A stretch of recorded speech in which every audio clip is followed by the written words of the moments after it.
So if everyone's wondering why Sensei's got a hoodie on, it's because it is blitzing today. Like, it's cold, man. It's freezing. Yeah. How do you feel your progression as an artist? I just feel I've learnt so much more about how to make music and how to get my point across on a record, you know what I mean? And how to make it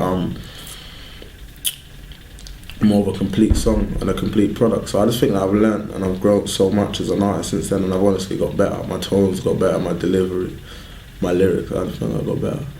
Now we got the new single coming out, Ain't Nobody Like You. 28th of November, yeah. So you got the plug game on lock. Yeah. The video came out a couple of months ago. Yeah. Like, were you just trying to let it build up first before you actually release have the impact date? That's what I was trying to do, yeah. How hard is it, like, being a independent artist, trying to get people's ears? Because it seems like a lot of people consume music, but in terms of purchasing, it seems people push. It's hard, but you know what I mean? I think the harder the task, the harder the grind, the harder the graft. So I'm not really one to complain. It's been hard, but it's cool, man. Like, you just gotta work it. If this is something you want to do, people choose to be doctors or lawyers or footballers or whatever you choose to do in life. You gotta work harder. Do you know what I mean? So it just means I gotta work hard until I got a team of people, like a major record company, to help me get my dream and help me to put my point across. So it's all good, man. Do you believe in the major system though? Because it seems like it does fail a lot of the artists currently there. I believe in the major system. Look at Tiny, look at Wretch, look at Tinchy, look at Chipmunk. It's down to individual artists and persons and team and marketing and A&R. So I think as an artist you need to not rush into it. You need to make sure that the label believes in you and you'll be cool. So Young Entrepreneurs, is that your own imprint? Yeah, Young Entrepreneurs is my own record company. I've owned it for the last 4 or 5 years. And it's just, man, it's like my Rockefeller or my Murder Inc. or my No Limit or my Cash Money. It's my baby, man, and it's what I would do business with the majors via. Yeah. Now I'm saying, how hard is it to get like the right people to buy into your dream? Because once you start up a company, you have your vision, but having the right team always seems to be like the most difficult thing sometimes. I think you need to work, do you, and never try and sell yourself too much. Just say to people, whether it's the guys who come on board to help with the radio or the online, and just be like, look, this is my plan, this is my music, this is what I want to do. And if they share that passion and that vision and they agree that you can go as far as you believe you can, then it's all good. And I think that is it. It might be harder to find some people than others, but just be real with everyone, man, and try and get people that believe in the project to work it. Yeah, how does it feel to have people like Zayn is like a recognised voice in the industry? When he says something is hot, it's 9 out of 10 times it's hot. So how did it feel when you first heard like his reaction to your song? It was overwhelming. I was like, wow, Zayn, sick. Like, it was good, man. But it's just good to know that I made something pure and people are gravitating towards it and they like it. So definitely when he was like, oh man, if Kanye was a UK rapper, this is something he would have done. That was like, oh, for real, like, I felt cool doing that. Like, what do you see yourself? What type of rapper do you see yourself as? You know, if you do see yourself as one. I see myself as a cross between Jay-Z, Tupac and Dizzy Rascal. You put all of that in one pot, you got Sincere. Because I care about the community and the people, so you got that from Tupac. Then I'm also a bit flashy and a bit, you know, entrepreneurial, so you get that from Jay. And then my vocabulary and the words I use are very British and very English, and my instrumentation is very British. So that's where you got the Dizzy in it, and the energy, and that's it, man.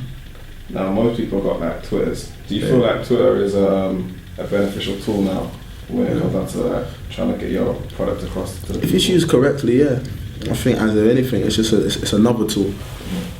So I don't know why I keep on yawning. I'm not even tired. It's the coldest. Yeah, it's the coldest. I think it's an influential tool amongst everything else: the Facebooks, the YouTubes, the MySpace, your own website.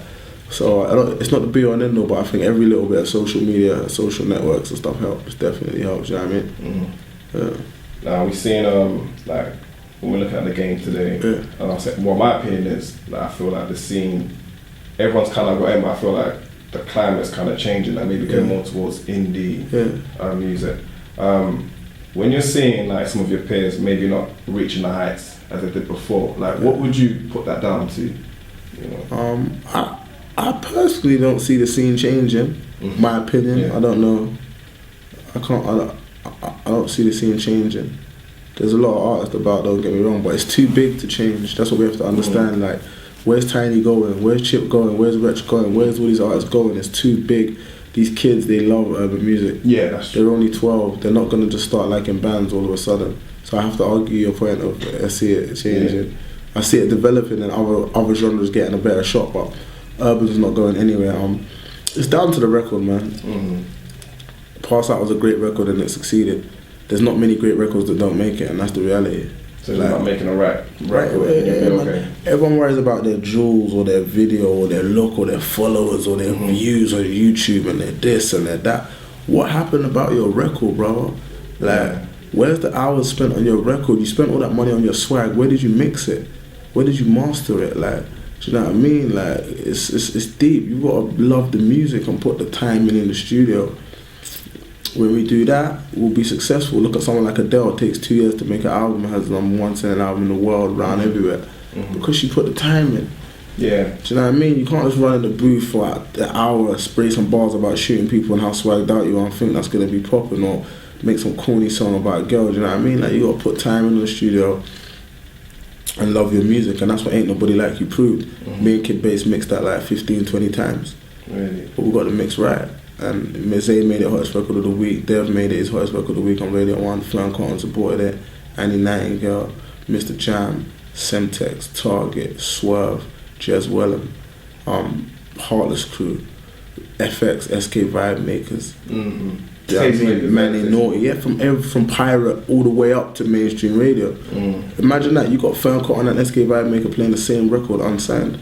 That's showing you something, do you know what I mean? So I think just put the time in the studio, man, and the scene will be saved. It will be cool. Yeah, and that's one thing we do here. I think it does come down to the music, and I think the other things that people have been distracted with, like how many Twitter followers they got, YouTube views, and I think the promotional parts and the PR parts of the labels are the one that working towards. I don't even watch that. People like how much views you got. I don't know. I don't care. Yeah, views aren't going to define whether I'm going to be successful or whether I am successful. You know what I mean? There's artists with a lot more views than me, and they're not better than me. And they're not on the radio either.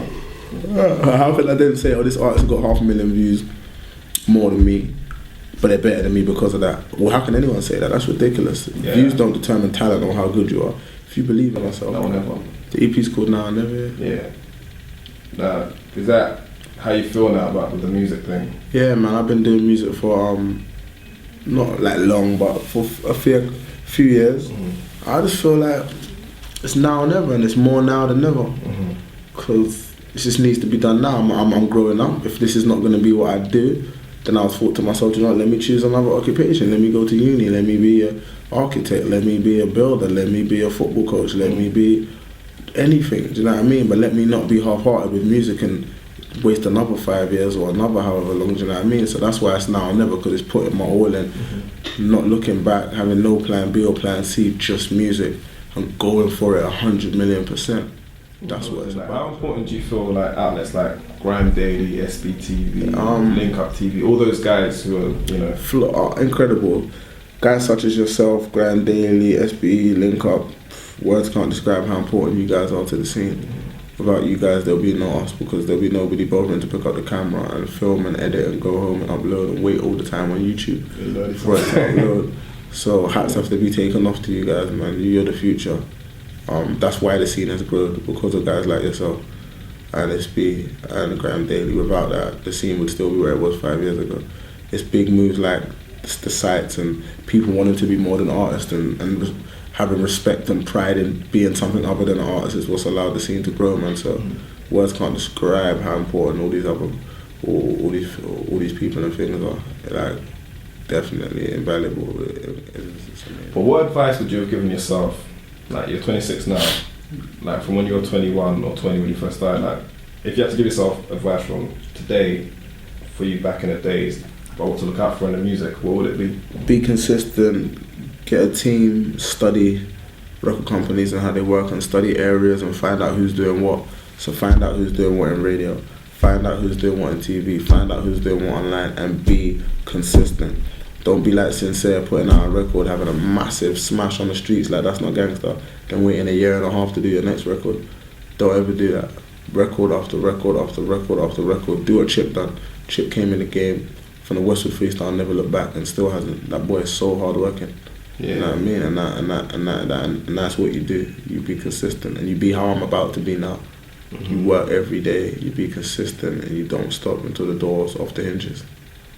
And with Chipmunk, a lot of people may forget that even when he's in his album cycle, he still dropped a mixtape, which usually people don't do. You know, the first time we dropped the mixtape, he dropped like, what, 3 mixtapes, isn't it, since then? Well, Wretch, The Spaz.com, which you are. Chip's sick, man. Chip's amazing. Chip's one of the hardest working in the country, one of the best in the country, and that's it, period. Nothing else to say about it. Glastonbury would be my biggest achievement, performing at Glastonbury with a full band 2009. That was sick with Kid Bass. 2009? Me and Kid Bass performed Good Girls Like Rude Boys There, The Girl Is Mine. That's the biggest so far.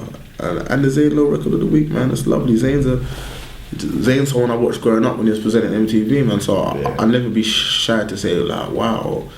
DJs, legendary DJs like Semtex just loving my mixtape tracks, and DJs like Mr. Jam, just the DJs, every single DJ, man, that's the best part of my career, is the DJs loving the music, and someone like you coming here and telling me, oh, I really like that verse.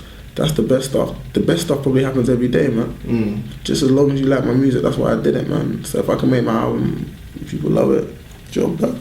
So then, so moving on to the single. Do you have any expectations in, you know, what you wanted to do? Nah, I just want the single to reach as many people as possible.